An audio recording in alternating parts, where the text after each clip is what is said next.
예, 더불어민주당 김병주 의원입니다. 윤석열 정부 출범 후에 첫 국회가 열렸습니다. 본 의원은 국방위, 운영위, 예결위에서 의정활동을 하면서 참으로 개탄스러운 일이 있습니다. 국회는 국민의 목소리를 전달하는 곳입니다. 장관이 국회에서 하는 말은 국민과 소통하는 것입니다. 국민을 대상으로 하는 말입니다.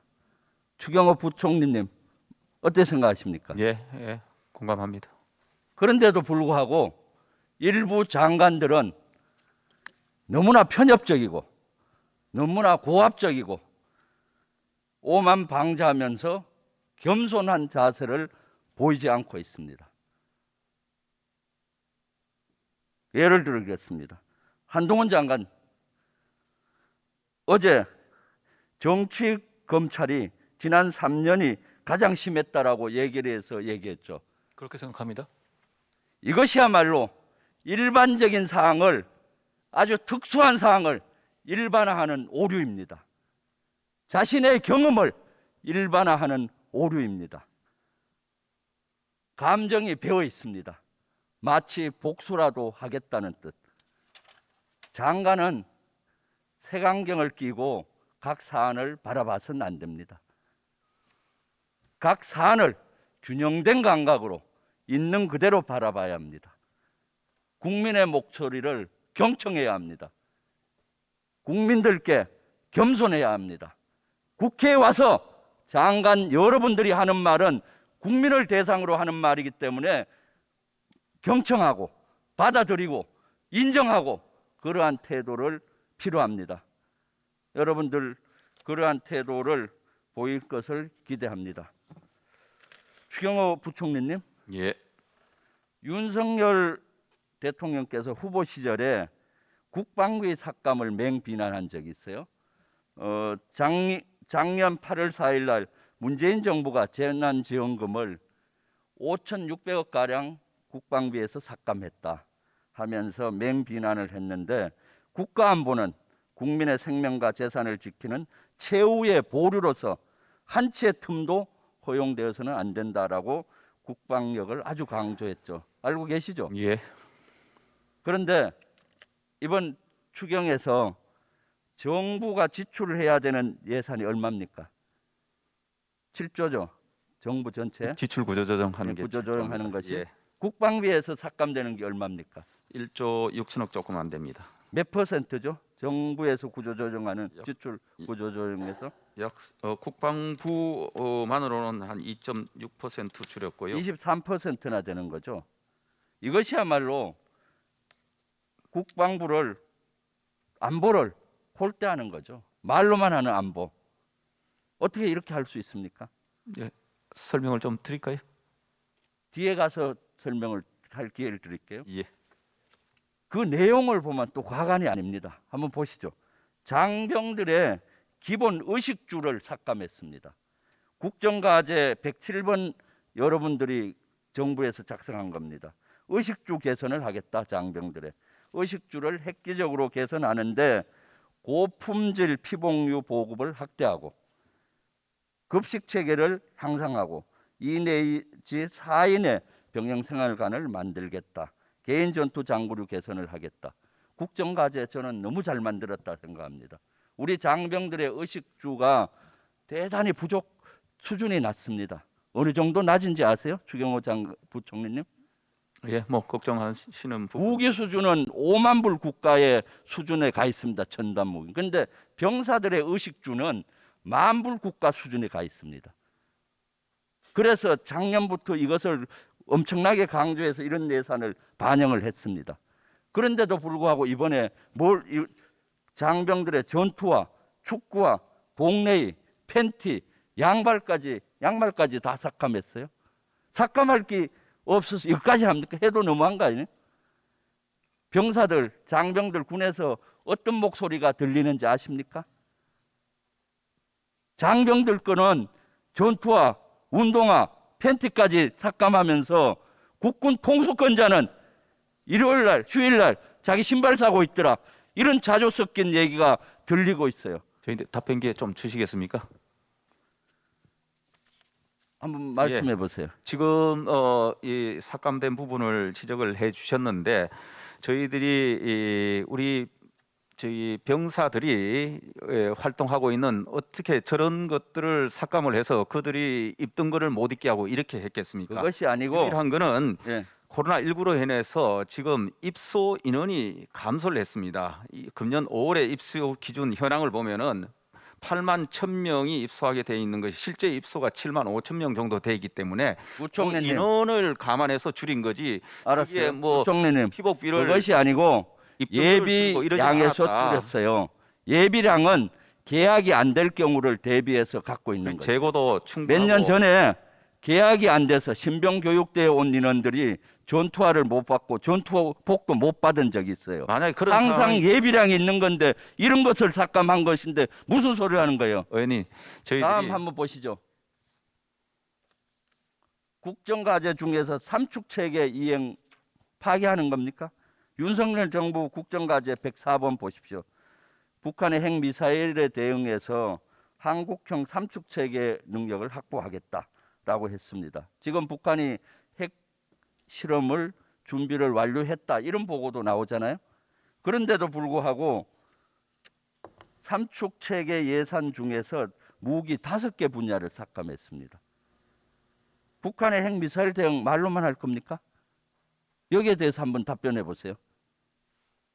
예, 저희들이 지금 대표적으로 삭감을 한 것들이 해상 초계기 예를 들어 투 같은 경우에 미국 정부와 보잉사 간의 이 계약 지연으로 납품 일정이 23년에서 25년으로 연장이 되기 때문에 그것과 관련해서 불용. 그러면은 작년에 삭감됐던 다 나머지로 조정을 할 수 있는 것이죠. 무기 체계 분야를 5,500억을 삭감했다는 건 저는 도저히 이해가 안 가요.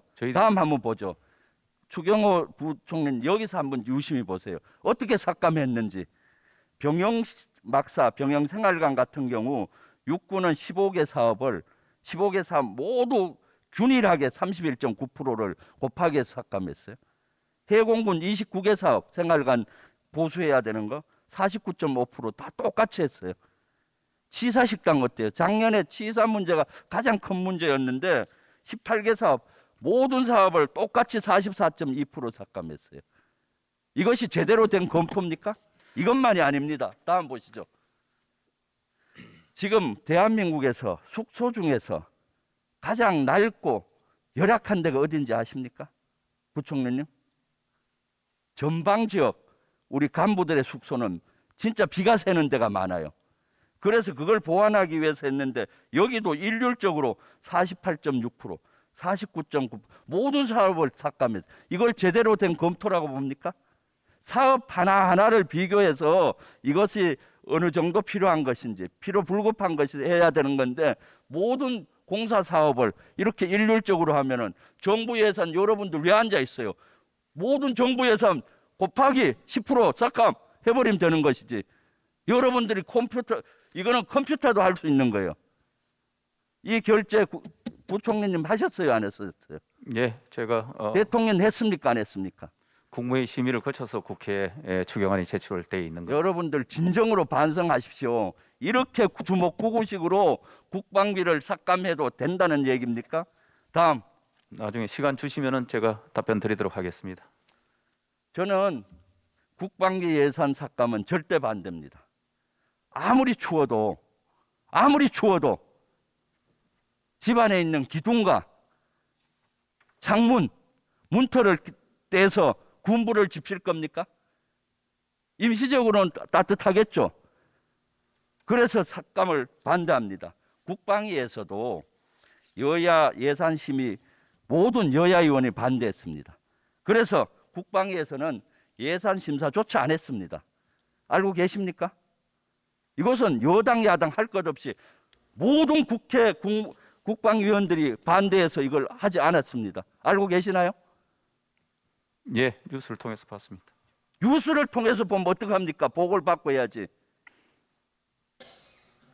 그래서 국방비 삭감 대신 부총리님은 좀 별도의 재원을 마련할 필요가 있다고 봐요. 예를 들면은 그 국채를 그 갚는 예산이라든가 또는 정 안 된 국채를 발행해서라도 이것은 삭감해서는 안 된다고 봅니다. 다음 외교부 장관님. 예, 취임을 축하합니다. 네. 예, 지금 취임하고 아주 바이든 정부 대통령 오고해서 바쁘시죠? 네. 외교부 장관은 취임하고 지금 어디 공간을 쓰고 있습니까? 공관은 지금 물색 중입니다. 아직 공관 정하지는 않았습니다. 그러면은 저녁에 여러 외교 활동은 어떻게 하십니까? 그래서 일단 그 외부의 민간 시설을 이용하고 있습니다. 민간 시설에 하면 효과가 저감되잖아요. 외국 정서는 외교부 장관 공간에서 초청하면 효과가 있을 텐데. 네. 다음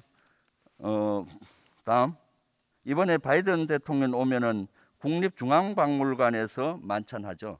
네, 그렇습니다. 뉴스 봤습니까? 바이든 정부 만찬 때문에 국립중앙박물관이 휴관돼서 관람객의 불만이 쏟아지고 있다. 네. 앞으로 국빈 오면은 계속 박물관에서 하실 겁니까? 그것은 또 추후 검토를 하겠습니다. 이번에는 그 청와대를 국민들에게 돌려줬기 때문에 그러니까 외부 시설 국민들이 돌려달라는 얘기 안 했는데 이렇게 하니까 이런 부작용이 나고, 이명박 정부 때도 여기서 그 김 여사께서 2번 만찬을 해서 문제가 많았잖아요. 알고 있습니까? 네, 알고 있습니다. 왜 이명박 정부의 실패를 또 다시 반복하는 겁니까? 좀 유념하시고요. 우려가 많습니다. 네. 이번에 오시면은 그 내용 중에 우크라이나 전에 대한 얘기도 할 것 같은데, 네. 그동안 우리가 비군사 분야는 지원을 했는데 군사 무기도 지원을 할 것 같은, 미국에서 요구할 것 같은데 어떻습니까? 네, 미국과 지금 그 여러 가지 방안을 협의 중입니다. 아니, 우크라이나의 군사 지원 문제가 토의됩니까, 안 됩니까? 그것은 지금 뭐 협의 중이기 때문에 구체적으로 제가 말씀드리겠습니다. 그러면 과제 속에는 있네요.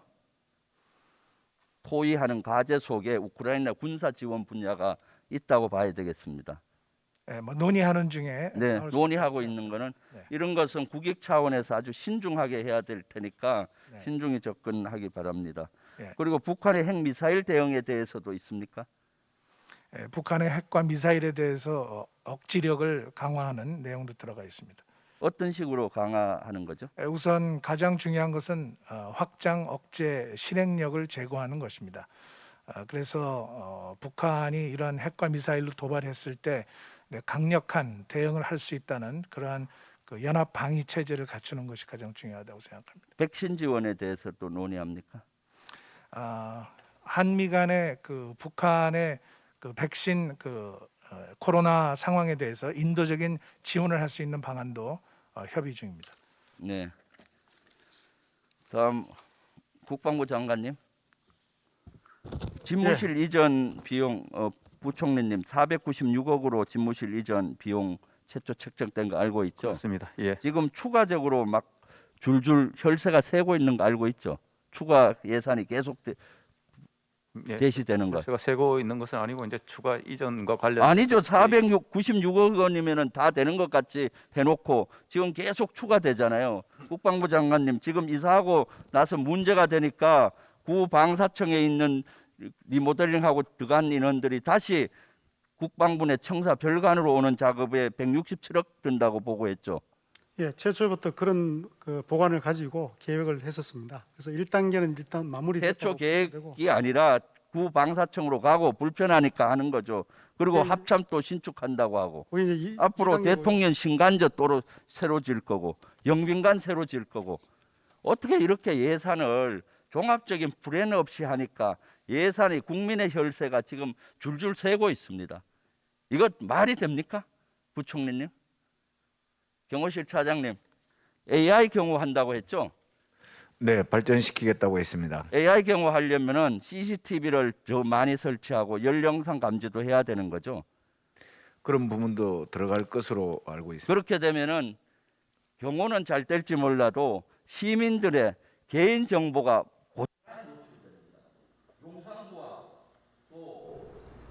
한남동 일대에 지나가는 모든 시민들이 정보가 공유되겠죠. 인식도 되고 가방에 무기가 있는지 없는지 가방에 뭐가 들었는지까지 노출되기 때문에 이것은 경호는 잘 될지 몰라도 심대한 개인 인권과 개인 정보 보호에 침해될 수가 있는 소지가 많습니다. 알고 있습니까? 충분히 유념하고 있고 개인 정보와 인권이 보장된 가운데 이루어질 수 있도록 지금 만들어 나가겠습니다. 지금은 개념 연구 단계로 지금 하고 있습니다. 여기에 대해서 우리가 많이 토의했잖아요. 국가에서 인권위원회에서 AI에 대한 개인정보 보호 지침이 뭡니까? 예, 저희들이 얼마 전에 AI 시대를 앞두고 AI 기기의 개발, 사용, 운용으로 인해서 인권 침해적인 결과가 나오지 않도록 미리 지침을 만들어서 거기에 따라서 운영하도록 하는 가이드라인을 발표한 적이 있습니다.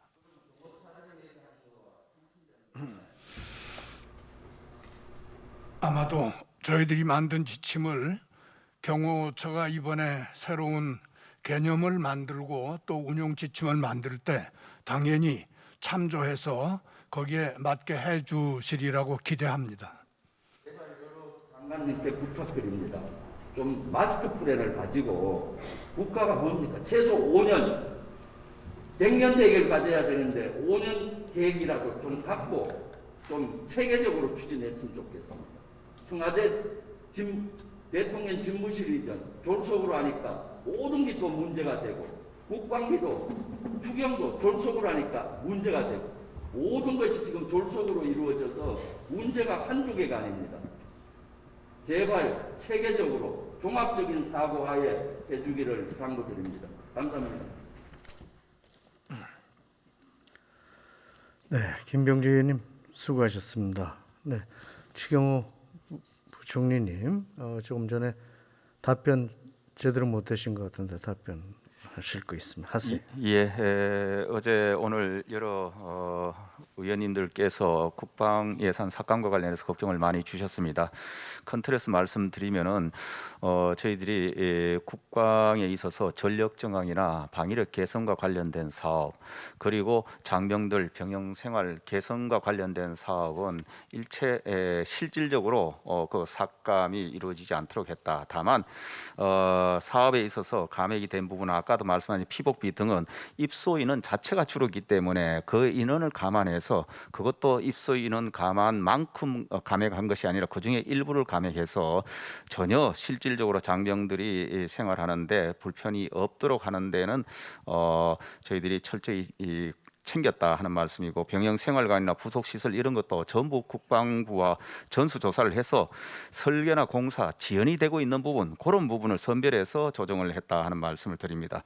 그리고 예비군 훈련비 662억도 문재인 정부 말에 예비군 훈련 일수를 축소를 했습니다. 일반 훈련은 4일에서 1일, 동원 훈련은 3일에서 1일 그래서 그런 거 감안해서 줄은 부분을 또 감액했고 다른 거는 뭐 전부 실제로 납품 일정이나 계약 지연 이런 것 때문에 했지 어떠한 것도 실질적인 우리 방위력 개선 사업에 차질이 있거나 병영 생활에 우리 장병들의 어려움 실질적으로 타격을 주는 이런 부분은 전혀 저희들이 피해가 없도록 했다 하는 말씀을 드리고 특히 이번에 특이한 사항은 물가가 많이 올라서 식자재 값도 오릅니다. 그래서 우리 장병들이 또 먹는 게 부실해지면 안 된다 해서 이 부분은 특별히 1,139억 원을 저희들이 오히려 증액을 해서 그 부분에 관해서 오히려 배려를 했다, 살폈다 이런 말씀을 참고로 드립니다. 네.